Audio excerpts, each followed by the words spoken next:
Look at this. I'm freaking huge. Freaking huge. Peekaboo. Welcome to That's Not Sexy. I'm your master level personal trainer, Diaz. Once again, and this video it is how to ride bike and do cardio in style. And no, I'm not talking about wearing Louis Vuitton glasses. No. I'm going to show you my bike, which is right here. And I'm going to explain, well, things you could do to your bike, not only to make it fun, more comfortable, but also even more safer than you normally would have a bike. So, let's get right into it then. Actually, before it's even show the bike and everything else, I'm going to talk about this, the speedometer and odometers that, they sell, like a computer digital, attachments. You add to your bike to make it so you can see how many miles an hour, how fast you're going, how many miles an hour, how far you've been going, how many calories you burn, everything else, and you have to buy all these devices. But I'm actually going to show you a way you could have all these tools for free, and you already have it, and you didn't even know you did. And I'm going to explain that in the last portion of this video. So the first thing I'm going to talk about in this video are lights and safety. So, but let me just give you the overall look of the bike so you get a feel, and then I'm going to go into the details of how you should have the lights set up and why you should have it a certain way, and what I did, because I'm crazy in the head. This is the whole, it's a Mongoose teen bike. Full suspension, and oh my God, it's the green. It's full suspension, as you can see on the front. Real disc brakes, front disc brakes, everything else. So that's the overall bike. Let's go into the lighting. All right, let's talk about the backlights. And what I have here is a valve light. You don't need it. It's just another way of people being able to see you. But it's just a valve light. You throw on your valve, and I think it's cool. It's a little skull head guy, and you don't need that light. It's just another way of being really crazy, like I am, and aware, so people can know where you are. I just recommend having a regular backlight. A reflector, it's fine. That's just a basic. But I recommend the light. I'm showing my police light here. But you just need a regular, light, especially like a red one, because people think of red as braking and stopping. That's how this is. I have another light where when I brake, it actually turns on. Like right now, so you press the brake, it turns on, and it's another way of people knowing when you're gonna stop. And for like New York is all about traffic, so this is good to have. And I just get a light that has really bright LEDs so that people know that when you're stopping or when you're going, they can just see you, because you don't want to have an accident. It's important to have some kind of reflector or light in the back, just in case some motorist is behind you and doesn't recognize you. Maybe like a truck, a really high truck, but with a red light, he'll see you. But obviously, you don't want to be like me. I'm all shooting people and stuff. So now we're talking about the front light. You just need a regular front light to add to your handlebar. You don't need nothing crazy. I don't recommend a white light. What I have here is a Night Rider, 2-watt. But you don't need nothing this powerful.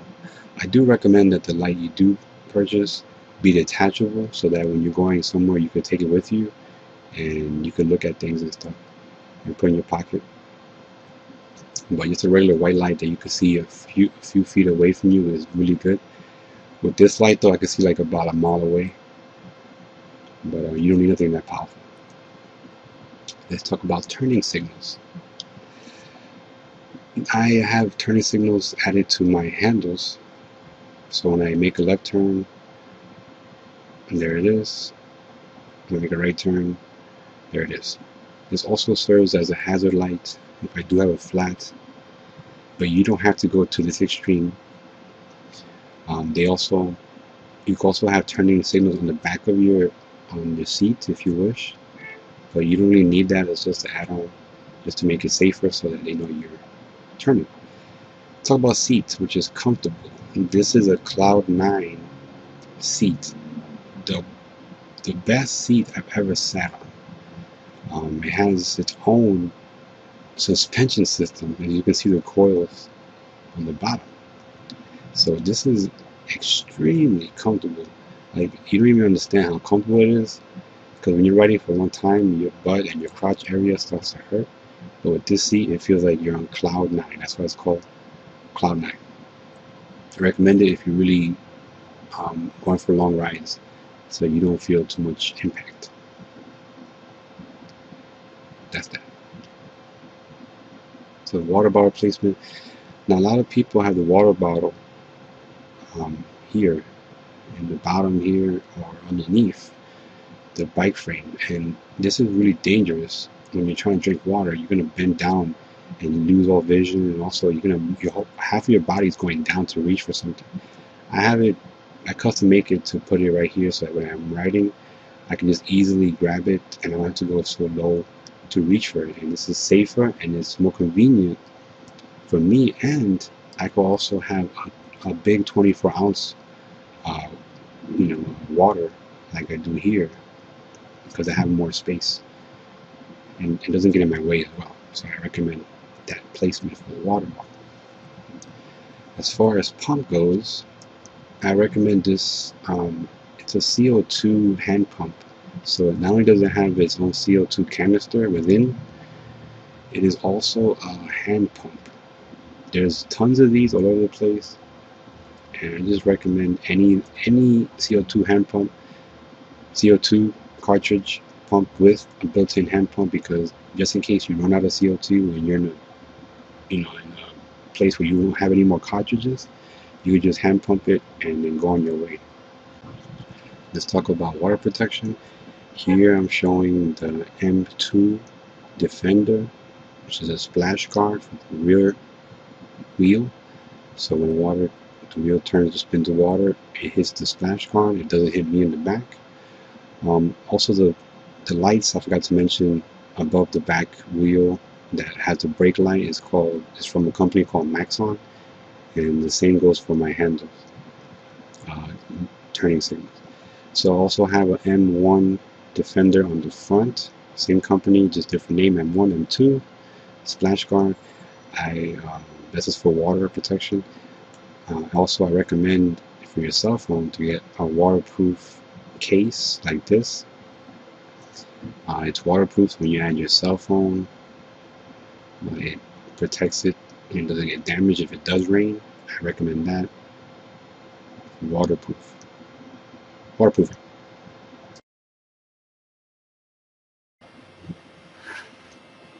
Let's talk about audio. I added it's called the Pine Series Cycle Series. It's pretty much an MP3 player speaker, and I have attached this to the bike because if you have headphones, it's gonna take away your. Let me get into the shot. If you have headphones, it's gonna take away from your, to hear cars and horns and people and your surroundings. So I would recommend, if you want to listen to music in style and being safe, get an MP3 player with a built-in speaker like this, or there's a whole bunch of them, and it's safer, and you can adjust the volume, and it doesn't interfere with your hearing. You can still hear your surroundings. So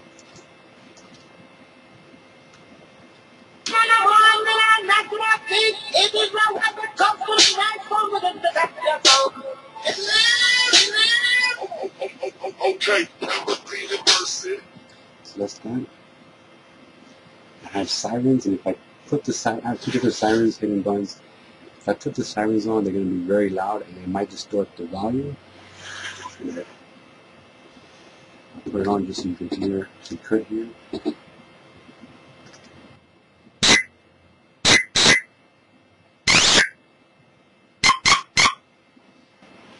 This is my police sirens, so people get out of my way before I shoot them. Let's talk about that app. There's an app called Bike Mate, and I use it because I have a Google Android phone.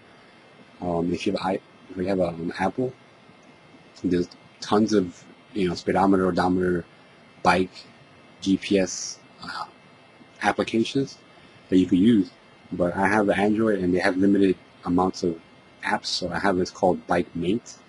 And Bike Mate is pretty cool because you don't need to, like, when you have a speedometer, odometer, you have to attach it actual magnet to the spork, and when the wheel spins, you have to have the magnet attached to this wire, and it goes all the way up to here and attach the computer.